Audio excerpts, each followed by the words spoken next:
جو جہنم میں پہلے اپنی سزا پا رہا ہوگا اور جل چکا ہوگا، اللہ تعالیٰ اس سے فرمائیں گے کہ اے میرے بندے، اگر تو اپنے گناہوں کا اقرار کر لے تو میں تجھے جہنم سے نکال کر جنت میں داخل کر دوں گا۔ کیا تو اپنے گناہوں کو کنفیس کرتا ہے؟ کیا تو اقرار کرتا ہے؟ اور پھر تھوڑی دیر کے بعد وہ سوچے گا کہ اگر میں نے اپنے گناہوں کا اعتراف کر لیا تو ہو سکتا ہے کہ مجھے دوبارہ جہنم میں پھینک دیا جائے۔ تو بندہ کہے گا کہ اے اللہ، مجھے آپ کی عزت اور آپ کے جلال کی قسم، میں نے کبھی کوئی گناہ نہیں کیا۔ تو اللہ تعالیٰ فرمائیں گے کہ اے میرے بندے، میرے پاس تیرے خلاف گواہ بھی موجود ہیں۔ تو جب وہ اپنے رائٹ اور لیفٹ دیکھے گا تو کسی کو نہیں پائے گا، کہے گا اے اللہ، کہاں ہیں آپ کے گواہ؟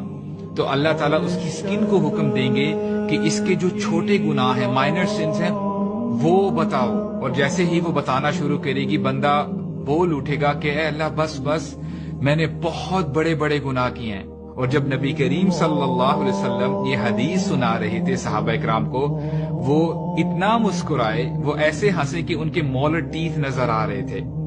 اور پھر فرماتے ہیں، میں اس لیے ہنس رہا ہوں کہ جب بندہ ایسا کرے گا تو اللہ سبحانہ و تعالیٰ بھی مسکرائیں گے، اس کے گناہوں کے اعتراف کرنے کی وجہ سے اسے جنت میں داخل کر دیں گے۔